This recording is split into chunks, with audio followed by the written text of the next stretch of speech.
Vamos abrir as nossas Bíblias no texto de João, Evangelho de João, no capítulo 8.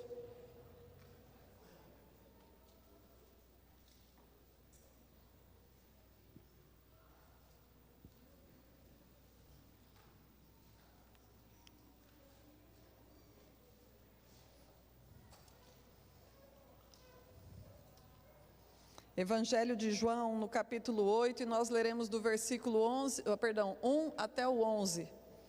E diz assim: Entretanto, Jesus seguiu para o Monte das Oliveiras. Ao amanhecer, ele voltou ao templo e todo o povo achegava-se ao seu redor. Então ele se assentou e lhes ensinava. Os escribas e fariseus trouxeram até ele uma mulher surpreendida em adultério. Forçaram-na a ficar em pé no meio de todos e disseram a ele: Mestre, esta mulher foi apanhada em flagrante ato de adultério. Assim sendo, Moisés na lei nos mandou que tais mulheres sejam apedrejadas. Todavia tu, o que dizes a este respeito? Eles falavam assim para prová-lo e terem alguma coisa do que o acusar. Mas Jesus, inclinando-se, escrevia na terra com o dedo, como se não tivesse ouvido. Porque insistiram na pergunta, ele se levantou e lhes disse: Aquele que dentre vós estiver sem pecado, seja o primeiro a lhe atirar uma pedra. E novamente inclinou-se e escrevia na terra. Então aqueles que ouviram isso, sendo convencidos por suas consciências, foram se retirando um por um, começando pelos mais velhos até o último. Jesus foi deixado só e a mulher ficou em pé onde estava. Quando Jesus se ergueu, não vendo a ninguém mais além da mulher, disse a ela: Mulher, onde estão aqueles teus acusadores? Ninguém te condenou? Disse ela: Ninguém, Senhor. E assim lhe disse Jesus: Nem eu te condeno. Podes ir e não peques mais. Pai querido, nós te amamos, Senhor. Porque te amamos, amamos também a tua palavra, Deus. Então revela nesse momento ao nosso coração, transforma as nossas vidas, no nome de Jesus. Amém. Jesus e os discípulos tinham ido para Jerusalém. E quando eles foram para Jerusalém, estava acontecendo a festa dos tabernáculos. E a presença de Jesus ali já estava causando certa polêmica, porque alguns judeus começavam a crer em Jesus, e outros não acreditavam em Jesus. Os fariseus já estavam tentando matá-lo, já estavam procurando por Jesus. E então a presença dele ali em Jerusalém, na festa dos tabernáculos, já estava causando conflito, já estava causando uma polêmica, e os fariseus já estavam procurando um motivo para matar Jesus. Já estavam procurando um motivo para acusá-lo. Eles chegaram a mandar os guardas do templo lá atrás de Jesus. E quando eles voltaram até os fariseus falaram: Cadê Jesus? E o que os guardas falaram: Então, nós não conseguimos trazê-lo porque ele fala as coisas de um jeito. E é tão interessante que os próprios fariseus viram para aqueles guardas e falam assim: Vocês viram se alguma autoridade acreditou nesse homem? Como dizendo assim: só leigo, só ignorante é que acredita em Jesus. Porque eles falam dessa maneira: Vocês viram se alguma autoridade acreditou nesse homem? Como é que vocês que convivem com a gente letrada, como é que vocês foram acreditar em Jesus? Ficaram indignados. E nesse momento Nicodemos, aquele que já tinha tido aquele tempinho, aquele particularzinho com Jesus, nesse momento Nicodemos interferiu na conversa e falou assim: Escuta, vocês precisam se lembrar que a nossa lei não permite que alguém seja julgado sem ser ouvido. Se fosse traduzido isso para os dias de hoje, diria assim: a nossa lei não permite que ninguém seja julgado e condenado sem o devido processo legal. Era o que eles estavam falando ali. E eles perguntaram também para Nicodemos: Você não sabe que ele é galileu? Você já viu se vem algum profeta da Galileia? E daí então, depois disso, cada um seguiu o seu caminho, provavelmente cada um foi para a sua casa, mas Jesus se retirou para o Monte das Oliveiras. E é por isso que quando nós começamos a ler aqui o capítulo 8, ele fala: Entretanto, Jesus seguiu para o Monte das Oliveiras. E aí logo de manhã, no outro dia, cedo, Jesus volta ali para a cidade. E quando ele chega, ele se senta, e as pessoas já chegam em redor dele e começam a ouvi-lo. E ele começa a pregar. É interessante, porque é a única menção que a Bíblia faz de que Jesus em algum momento se sentou para ensinar, se sentou para ministrar. E nesse momento ele estava sentado mesmo, as pessoas todas no redor ali, e aí vem os fariseus, tentando criar uma armadilha para Jesus. Vem trazendo uma mulher que foi pega em flagrante adultério, jogam aquela mulher no meio ali, naquela roda, onde estavam todos assentados, ouvindo o que Jesus estava falando, e a acusam de adultério. E além de tudo, viram para Jesus e falam assim: de acordo com a lei mosaica, de acordo com a lei de Moisés, essa mulher aqui tem que ser apedrejada. E aí a Bíblia é muito clara quando fala que eles só estavam fazendo isso para alcançar alguma maneira de acusar a Jesus. Sabe algo interessante? A Bíblia fala que Jesus nem se mexeu, fez literalmente de conta que não estava ouvindo, ele estava ali abaixado escrevendo. E ninguém sabe o que ele estava escrevendo, por mais que existam especulações a respeito disso. A verdade é que ninguém sabe o que ele escrevia ali. Sentou-se e continuou. Aí aqueles homens insistiram com ele. Porque insistiram, então ele se levantou e falou assim: aquele que não tiver pecado, atire a primeira pedra. E então ele se senta e ele volta a escrever ali na areia. A Bíblia fala que, convencidos pela sua consciência, aqueles homens foram se retirando um a um, até que ficou somente a mulher. E então ele se levanta e se dirige à mulher, falando: eles não te condenaram, eu também não te condeno, agora você vá e não peques mais. Um texto tão conhecido do evangelicalismo brasileiro. Pelo menos 2 versículos todo mundo sabe desse texto. Aquele que não tiver pecado, atire a primeira pedra. De vez em quando a gente usa esse texto até de bordão, quando alguém está nos acusando de alguma coisa, não é verdade? A gente quer falar: escuta, você também erra na vida? Então a gente lança a mão desse versículo como se fosse um bordão. Tem gente que declara nem sabendo que é versículo, mas só porque ele é muito conhecido. E o vá e não peques mais. O texto é muito claro a respeito de que Jesus estava olhando para aquela mulher e os fariseus estavam olhando para Jesus. É uma história bastante conhecida, mas em toda esta situação o que fica bem claro é que o alvo ali não é a mulher. Os fariseus não estão preocupados com a castidade daquela mulher, e de acordo com Deuteronômio ela tinha pecado contra a castidade. Eles não estão preocupados com a castidade dela, com a santidade daquela mulher.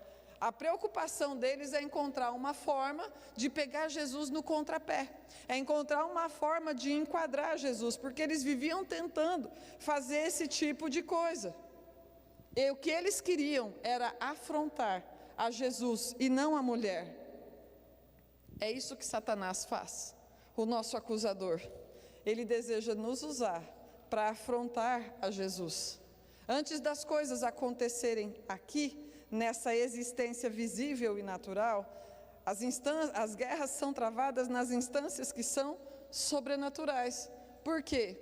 A nossa luta não é contra a carne, a nossa luta não é contra o sangue, mas é contra principados e potestades que estão nas regiões celestiais. E é por isso que não vale a pena nós investirmos energia em discussões, em intrigas e embates com pessoas que estão sendo usadas pelo inimigo para afrontar a Jesus. Você já reparou que Daniel nunca foi bater boca com Nabucodonosor? Se você já leu o texto de Daniel, quando o rei Nabucodonosor baixa um decreto que colocava em risco a vida de todos os judeus, mas também de Daniel, Daniel tinha amizade com Nabucodonosor, tinha acesso a ele. E ele poderia bem chegar no rei e falar: então, meu rei, esse decreto que o senhor baixou, essa lei que o Senhor assinou, o problema desta lei é que ela está colocando a minha vida em risco. E olha, eu tenho te servido com fidelidade, assim por diante. Ele podia ter tentado obter alguma vantagem da posição que ele ocupava na corte do rei Nabucodonosor lá na Babilônia, lá na Pérsia. Mas isso não acontece. O que Daniel fez? A Bíblia diz que Daniel foi orar. A Bíblia fala que Daniel foi orar. Isso nos incentiva a gente parar de bater a boca com quem nos persegue por causa da nossa fé. E ao mesmo tempo deixar de se vitimizar. Seja parente, seja amigo, seja patrão, seja conhecido, seja desconhecido. A gente vai para Deus. Porque se alguém está te perseguindo por causa de Jesus, é a Jesus que estão perseguindo. Então você não tenta fechar a boca de leão com a sua própria mão, com os seus próprios recursos, na sua própria força, porque você corre o risco de ficar sem a mão. Vai para Deus. Quem fecha a boca dos leões é o Senhor. Não somos nós que fazemos isso. Da mesma maneira, Paulo não quis discutir com os gregos, quando ele foi ter com eles. Não fez uso de persuasão, de retórica, naquilo que os gregos eram bons e que ele também era muito bom. Mas ele fala, eu decidi vir a vós no poder que há no Espírito Santo. Vim até vocês no poder de Deus, para que a fé de vocês seja fortalecida. Quando a gente entra em debate, a gente chama a atenção para nós. E o que Jesus estava fazendo era trazer a atenção de todos eles para si, para desviar o debate, para desviar o foco, para desviar a guerra, entre aspas, daquela mulher ali, para desviar o foco daquela mulher. A Bíblia diz que a batalha pertence ao Senhor. A batalha pertence ao Senhor. Que situação chata, que coisa mais embaraçosa. Aqueles homens representantes da lei, conhecedores da lei, aqueles que deveriam ser os guardiões da palavra de Deus, da moral, expondo aquela mulher pecadora assim, mas de uma maneira humilhante e extremamente constrangedora. Trouxeram aquela mulher, literalmente a colocaram na roda. Ela tinha pisado na bola, ela tinha pecado? Tinha, a Bíblia deixa isso muito claro, ela nem tenta se defender em relação às acusações que ela recebe. Mas aqueles homens estavam expondo aquela mulher. Interessante que, considerando que aquela mulher era pecadora, chamada de pecadora porque tinha pecado contra a castidade, porque tinha cometido um adultério, provavelmente tinha um homem com ela, não é verdade? Por algum motivo que a Bíblia não diz, não levaram o homem, levaram só a mulher para lá. Se a mulher estava em pecado, tinha um homem que também estava pecando. Nós não vamos entrar por essa linha, entrar em especulação a respeito disso, porque a Bíblia não fala. A Bíblia só consta aqui. Mas fato é que essa mulher estava vulnerável, exposta e humilhada no meio daquele círculo de homens, no meio daquele círculo de pessoas, e a função da lei é essa mesma. Aqueles homens estavam expondo aquela mulher, o pecado daquela mulher, e a função da lei é essa mesma. Quando nós pegamos o texto de Romanos, no capítulo 3, no versículo 20, se vocês quiserem abrir, Romanos 3, 20 diz assim: portanto, ninguém será declarado justo diante dele, confiando na obediência à lei, pois é precisamente por meio da lei que chegamos à irrefutável conclusão de que somos todos pecadores. A lei formaliza a nossa condenação, ela nos faz conscientes do nosso pecado. Nós não somos transgressores, nós não somos pecadores por causa da lei, porque nós pecamos lá no Jardim do Éden. Então a queda é anterior, o pecado é anterior, a iniquidade aconteceu antes da instituição da lei, mas a lei deu nome para a nossa transgressão. É como você tomar um copo de veneno. Lembra aquele bordãozinho? Quando era criança, brincava com isso, né? Lá em cima do piano tem um copo de veneno, quem bebeu morreu. E quando a gente brincava, a gente ainda ia fazendo assim, ó, lá em cima do piano tem um copo de veneno, quem bebeu morreu. E assim ia, até que sobrasse alguém, denunciando a idade. Tem gente aqui que nem sabe o que é isso. Tem nem ideia. Mas enfim, gente, você não saber que é veneno, se você tomar, você morre do mesmo jeito.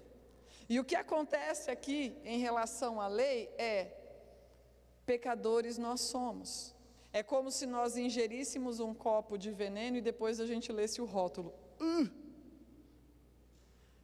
Porque daí a lei formaliza, a lei descreve o que é que estava acontecendo. E é por isso que a Bíblia diz que a lei não salva ninguém. O conhecimento da lei não salva ninguém. O que a lei faz é nos tornar pecadores conscientes. Porque daí a gente não está na ignorância, aí a gente sabe exatamente com nome e sobrenome tudo é que a gente fez. Pecado contra a castidade, no caso dessa mulher aqui. Pequei contra a castidade, está lá em Deuteronômio. Então a gente peca com consciência e com endereço. Deuteronômio tal, tal, tal. A lei nos torna pecadores conscientes, mas ela não salva. Aqueles homens representantes da lei estavam expondo aquela mulher sem compaixão, sem graça e sem misericórdia. Sem compaixão, sem graça e sem misericórdia, simplesmente expondo. A lei faz isso. E aí eles propõem um dilema para Jesus aqui. Jesus, a lei de Moisés manda apedrejar porque ela foi pega em flagrante adultério. E o que é que você diz a este respeito aqui? E aí era um dilema para Jesus. Por quê?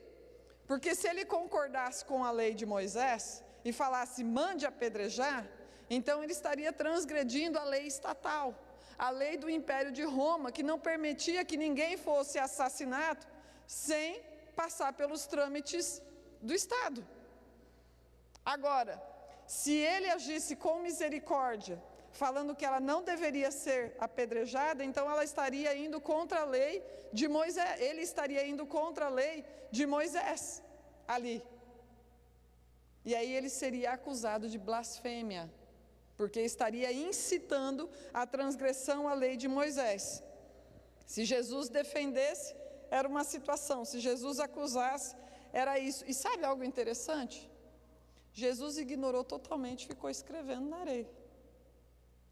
Existem algumas pessoas que falam que Jesus estava escrevendo os pecados daqueles homens na areia. Isso é tudo especulação, gente. A Bíblia não fala. E não existem comprovação científica, nem na tradição, para dizer o que é que ele podia estar escrevendo. Mas propuseram um dilema para Jesus. Ou isso, ou aquilo. Ou isso, ou aquilo. Nós somos limitados.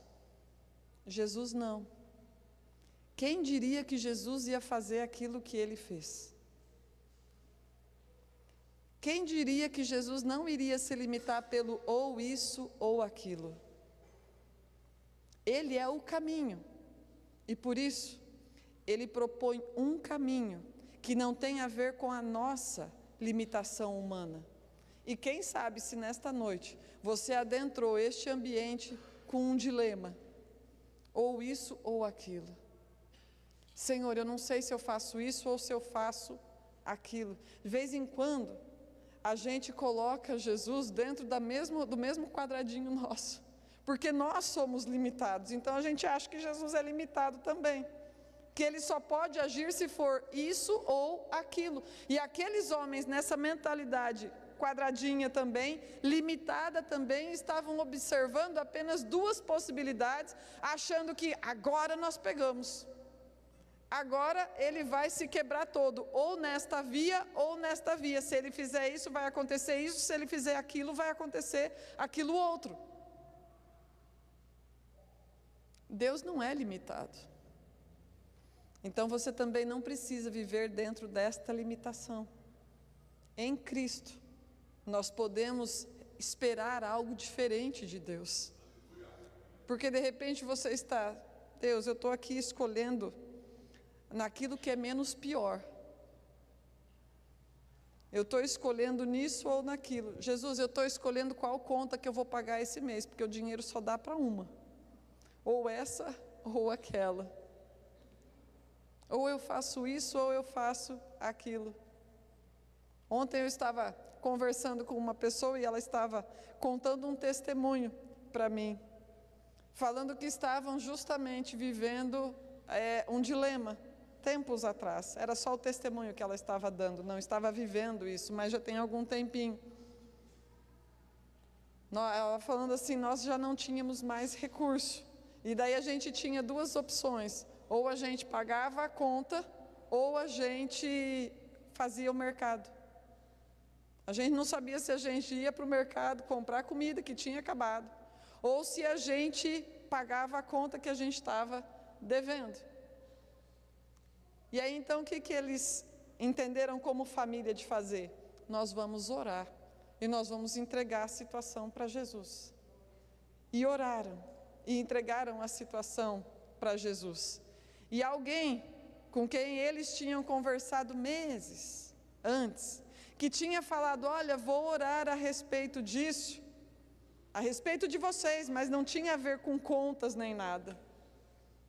Entrou em contato com a família e falou, então, nós entendemos de ofertar na vida de vocês. E o valor deu para pagar a conta, deu para fazer a compra do mês, e ainda sobrou um recurso para eles passearem e irem comer uma pizza. Queridos, a gente não fica colocando limite para Deus. Nós agimos dentro dessa limitação. Nós agimos dentro deste dilema, desses conflitos que às vezes nós vivemos. Mas Deus não é limitado pelos teus conflitos. Ele não é limitado pelos teus impedimentos, pelos obstáculos que essa existência coloca para a gente. Então entrega para Deus. Fala, Senhor, dentre tantas possibilidades, o que é que está de acordo com a tua vontade, de acordo com a tua soberania? O que o Senhor deseja? Senhor, eu estou entre a panela e o fogo. Ele falou, eu faço um caminho no meio do fogo e eu vou junto com você. Deus não é limitado. Lembra que a lei faz de nós pecadores conscientes? Olha lá o versículo 9 do texto, de João 8.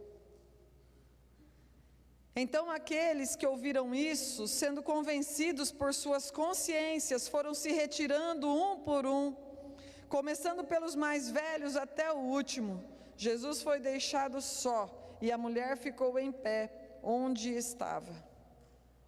É justamente para essa consciência que Jesus aponta, quando fala assim, aquele que não tiver pecado, anamartetos. E o texto aqui não é sobre alguém que não pecou hoje, ou sobre alguém que não tenha pecado, ou que pecou e confessou. Anamartetos significa uma pessoa que seja impecável, que não peque, que nunca pecou e que nunca pecará. Então o que Jesus está falando assim, se existe alguém aqui impecável, então pode atirar a primeira pedra.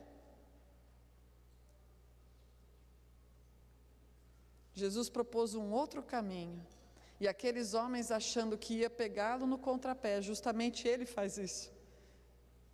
Quem é pego no contrapé, quem são pegos no contrapé são aqueles homens. Eles propuseram um dilema, e Jesus então os expôs. A Bíblia fala que aqueles homens ali foram convencidos pela sua consciência. E presta atenção no movimento que começa a acontecer aqui. Até então eles estão numa posição de acusação, aquela mulher está no meio da roda e eles estão intimando Jesus que está sentado e escrevendo ali na areia, e só Deus sabe aquilo que ele estava escrevendo ali. Jesus se levanta por insistência deles e fala, quem é impecável aqui pode atirar a primeira pedra. E olha só o que é que começa a acontecer. Aqueles homens convencidos pela sua consciência começam a... Provavelmente os mais velhos saíram primeiro, até os mais novos, por questão de reverência da cultura. Os mais velhos tinham uma prerrogativa. Quando lá no livro de Jó nós ouvimos que Jó, estava conversando com os seus amigos. Os primeiros a falar foram os mais velhos até o mais novo. Então, provavelmente, quem tomou a iniciativa de ir saindo de fininho, de ladinho, foram os mais velhos ali, só por questão de cultura mesmo. Eles foram saindo. Eles tinham conhecimento da lei? Tinham. Mas naquele momento, eles foram convencidos pela sua. Os homens eram conscientes da lei. E a consciência da lei pura e simplesmente nos afasta de Jesus. O conhecimento puro e simplesmente nos leva para longe de Deus. Aqueles homens conheciam a Bíblia e eles tinham consciência, porque a lei faz o quê? Nos torna conscientes. Agora, adianta ter consciência de pecado? Quantas vezes isso acontece com a gente? Quantos de nós, se nós fôssemos levantar as nossas mãos aqui, a gente falaria: eu sei que eu estou pecando nisso. Mas deixou de pecar? Parou com o pecado? Não. Mas tem consciência de que é errado? Tenho. Tem consciência de que está no erro? Tem. Abandonou o pecado? Não. Sabe o que é certo e o que é errado? Sabe. Opta pelo certo? Não. Consciência não salva ninguém. Consciência não aproxima de Jesus. Aqueles homens, por mais conhecimento que tivessem da lei, e por mais consciência que tivessem daquilo que estava acontecendo, e provavelmente a hora que Jesus falou, aquele que não tem pecado, isso é especulação minha, porque a Bíblia não diz, talvez o pecado veio para a cabeça na hora, o de cada um ali. Na hora eles tomaram a consciência, lembraram. Convencidos pela sua consciência, eles foram se afastando. Eu sei do meu erro, eu sei do meu pecado, eu sei da minha falha, mas eu não consigo me livrar do meu erro, não consigo me livrar do meu pecado. A consciência da lei, pura e simplesmente, o conhecimento da lei, puro e somente, nos leva para longe de Deus. Nos leva para longe de Deus. Quem foi a única pessoa que ficou perto de Jesus? A única que tinha consciência do seu próprio pecado. A única que tinha consciência do seu erro. A consciência da lei nos faz legalistas, nos faz justiceiro e pode nos afastar de Jesus. A consciência de pecado, a consciência de necessidade e de arrependimento, a convicção de pecador nos aproxima de Jesus. Porque afinal de contas, quando aqueles homens saíram dali, ela podia ter aproveitado, não é verdade? Ninguém mais estava prestando atenção nela, estava todo mundo focado em Jesus, estava todo mundo prestando atenção em Jesus, então ela podia simplesmente ter saído de fininho, porque era o pescoço dela que estava na reta. Ela era a pecadora exposta ali. Quanta gente que conhece a Bíblia, quanta gente que tem tanto conhecimento bíblico. Satanás conhece a Bíblia de cor e salteado. Jesus busca pecadores arrependidos, não pecadores conscientes. Pecadores arrependidos, convictos de que não são suficientes, convictos de que falharam, convictos de que pecaram. Romanos, no capítulo 3, diz isso: todos pecaram e são carentes da glória de Deus. Em todo ser humano, em todo homem, existe um resquício de moral, de consciência e de ciência da existência de Deus. É isso que diz o texto de Romanos. Podem abrir lá junto comigo, Romanos no capítulo 1, no versículo 19. O texto diz assim: pois o que de Deus se pode conhecer é evidente entre eles, porque o próprio Deus lhes manifestou. pois desde a criação do mundo, os atributos invisíveis de Deus, seu eterno poder e sua natureza divina têm sido observados claramente, podendo ser compreendidos por intermédio de tudo que foi criado, de maneira que tais pessoas são indesculpáveis. Porquanto, mesmo havendo conhecido a Deus, não o glorificaram como Deus, nem lhe renderam graça, ao contrário, seus pensamentos passaram a ser levianos, imprudentes, e o coração insensato deles tornou-se em trevas. Nós temos uma consciência,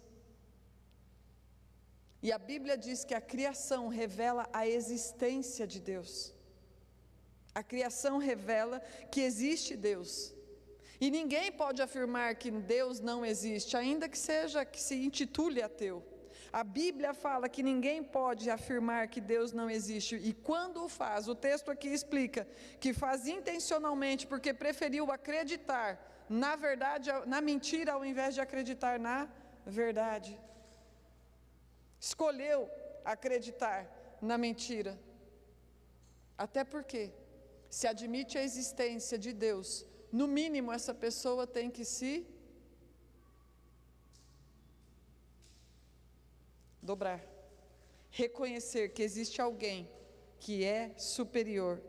Então essa revelação geral da existência de Deus, de que Deus existe como Criador de todos, as pessoas têm. Se você sair na rua e você conversar, independente se a pessoa frequenta uma igreja ou não, você acredita que Deus existe? Acredito. A maior parte das pessoas acredita que Deus existe e vai falar: Deus existe. A pessoa tem um relacionamento com Deus, a pessoa frequenta uma igreja, a pessoa vive de acordo com os princípios e critérios bíblicos? Não. Mas ela fala que acredita em Deus. Então a criação revela a respeito da existência de Deus, e todo ser humano, em alguma proporção, tem consciência da existência de um Criador, mas essa consciência ou essa revelação geral não é suficiente para salvar uma pessoa da condenação, e é isso aqui que Jesus está demonstrando. Adiantou aqueles homens serem conscientizados? Se conscientizaram, mas se dobraram? Se submeteram? Não. O que eles fizeram? Se afastaram de Jesus, porque ninguém é salvo pela consciência. A pessoa erra, se conscientiza do seu erro, passa um tempo com os seus próprios recursos, na sua própria força, tentando mudar de vida, porque se conscientizou, mas dali a pouco a consciência é cauterizada e ela volta para o mesmo lugar de onde ela caiu, de onde ela saiu, para onde ela nunca deveria voltar mais. Essa natureza pecadora e caída, o que muda a vida de uma pessoa? O que faz com que uma pessoa mude? A revelação de Jesus Cristo como Filho de Deus é o que nos leva ao arrependimento e nos proporciona a oportunidade de uma nova existência. Vai e não peque mais. Vai e não peque mais. Deus não é defraudador. Quando Ele fala vá e não peque mais, Ele não está falando isso para nós achando que não existe condições de fazer isso. Acha que Jesus mentiria pedir para você não pecar a respeito de algo, sem te dar as condições para não pecar mais? Jesus defraudaria o nosso coração, proporcionando para nós, propondo para nós uma nova existência, uma nova vida, mas não dando condições para isso.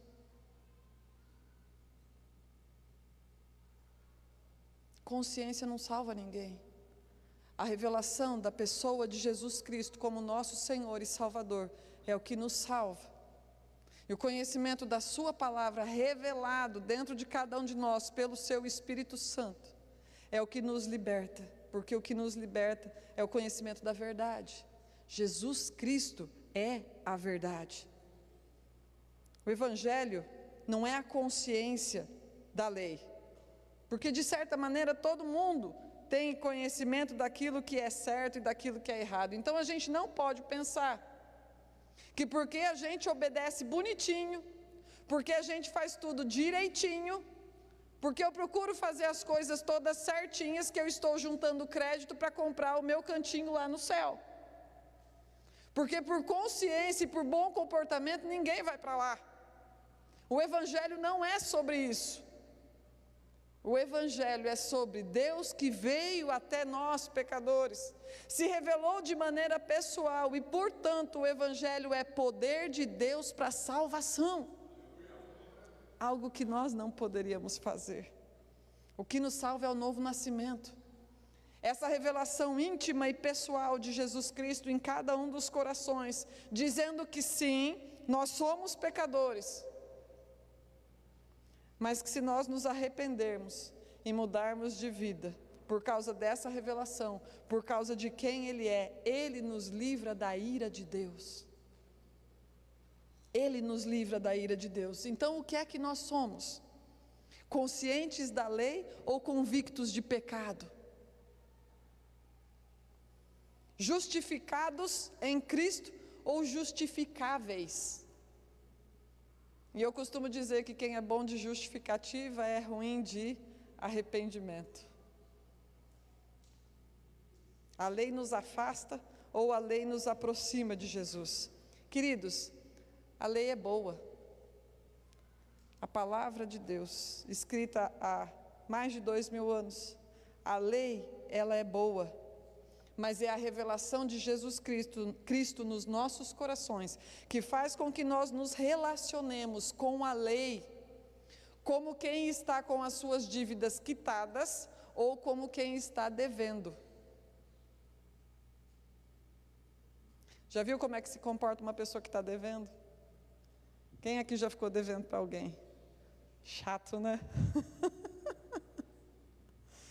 É horrível quando a gente está devendo. Hoje de manhã eu brinquei com o Marcão, vou fazer uso da figura do Marcão novamente, brinquei com ele. Falei, imagina que eu esteja devendo para o Marcão. Imagina que eu esteja devendo para ele. E uma dívida alta. E eu não tenho condições. Então o que eu faço cada vez que eu encontro com o Marcão? Então, Marcão, sabe o que aconteceu? Estourou um cano lá em casa, eu tive que chamar um encanador. Então, Marcão, sabe o que é que aconteceu? É que está frio pra caramba, aqui em Curitiba é um gelo. E aí o chuveiro queimou. E porque queimou eu tive que gastar com isso. A gente fica se justificando quando a gente está devendo. E aí chega uma hora que a gente não tem mais o que justificar. Aí a gente se afasta. Vai ter churrasco, domingo. Marcão vai estar lá? Vai. Epa. Estou fora. Não quero me encontrar com o Marcão, porque eu não tenho mais cara de olhar para ele, que estou devendo. Como é que a gente se relaciona? Agora, se eu não devo nada para o Marcão e ele é meu amigo, que prazer te encontrar, meu amigo. Que legal que a gente vai estar junto lá no churrasco domingo, a gente vai poder bater altos papos. Não é bom estar com você? Com a Bíblia é a mesma coisa. A gente se relaciona como quem teve a dívida quitada, ou a gente se relaciona como quem está devendo. E se a gente continua achando que a gente está devendo e a gente não recebeu a revelação de Jesus Cristo, de que Ele morreu por nós e nos resgatou e pagou todo o preço, e aquela dívida, aquela nota promissória que Satanás ficava tentando esfregar na cara, já está quitada. Se nós não entendemos isso, nós vamos nos relacionar com a Bíblia dessa maneira. Cada vez que ela nos confronta, a gente vai ficar se justificando. E chega uma hora que eu vou me afastando. Não oro mais, não leio mais a palavra, não quero mais saber de ir na igreja. E chega uma hora que já não apareço mais e vou começar a meter boca nos crentes também. Aquele povo lá é alienado, muito quadrado, meu Deus, ser crente é um troço terrível, não pode nada, não pode fazer nada, não pode isso, não pode aquilo. O povo pensa que só não pode, né? Mal sabem aqueles que não sabem o que é isso, quanta coisa a gente pode naquele que nos fortalece. Nós podemos viver muitas coisas, muitas experiências com aquele que nos fortalece para que a gente passe por todos os tipos de situações. Todo tipo de situação. De acordo com o Salmo 1, versículo 2, todo aquele que teme ao Senhor tem prazer na sua lei e medita nela de dia e de noite. Gosta de estar com Jesus através da palavra de Deus. Quem não ama a palavra de Deus é porque não entendeu que a sua dívida foi paga e se relaciona com ela como quem deve. Se relaciona com ela como quem deve. Como você se relaciona com a palavra de Deus?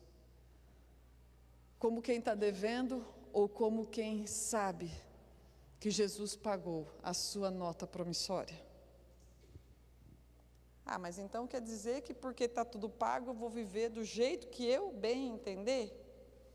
Queridos, Deus se revelou para aquela mulher e falou assim: agora você vai. E eu tenho uma outra proposta de vida para você. Você não vai mais continuar escrava deste pecado. Você não vai mais viver de acordo com o determinismo da tua história ou da tua realidade. Eu tenho uma proposta de uma nova existência para você. Agora você pode não pecar mais. Agora você não precisa mais ser escravo disso que vem te aprisionando, desse comportamento que tem te aprisionado, deste hábito que você desenvolveu por causa de um trauma, e você continua alimentando este hábito. Você não precisa mais continuar escrava disso. Você pode mudar de vida, porque o Evangelho sempre vai nos propor transformação. Faz 20 anos que a pessoa está na igreja, mudou? Não, então não conheceu o Evangelho. Porque é impossível conhecer o Evangelho a partir de uma revelação de Jesus Cristo e continuar a mesma pessoa. Não muda da noite para o dia não, mas muda. Mas muda. Como nós temos nos relacionado com a palavra de Deus, como uma oportunidade de viver diferente? Ah, antes eu pensava assim, eu penso que eu posso tratar a minha esposa dessa maneira, porque eu sempre vi meu pai tratando assim. Eu penso que eu posso tratar meu marido assim, porque eu sempre vi minha mãe agindo desta forma, mas agora Jesus tem uma outra vertente, tem um outro caminho, qual? Não sei. Ah, eu acho que Jesus deve fazer assim, eu acho que Jesus deve fazer assado. Queridos, não é de acordo com aquilo que nós achamos ou aquilo que nós idealizamos a respeito de Jesus, é de acordo com aquilo que a Bíblia diz. Deus deixou bem claro como é que é para ser, nos relacionamentos, nas amizades, no trabalho, na faculdade. Mas só é possível viver de tal maneira a partir da revelação de quem é Jesus. Seria uma ignorância, uma estupidez falar para que aquela mulher mudasse sem receber aquela revelação. E detalhe, quem foi a única pessoa que recebeu essa revelação? Os conscientes da lei ou a consciente de pecado? Aquela que tinha convicção, aquela que não estava tentando negar nada, e nem que ela tentasse, ela não ia conseguir, estava escancarado, ela estava ali no meio da roda. E por quantas situações embaraçosas você já passou, foi colocado no meio da roda, por erro teu mesmo, porque pecou mesmo, igual aquela mulher, pisei na bola, e agora eu estou passando por essa situação, humilhante, exposta, vulnerável, constrangedora por causa dos meus erros, por causa das minhas falhas.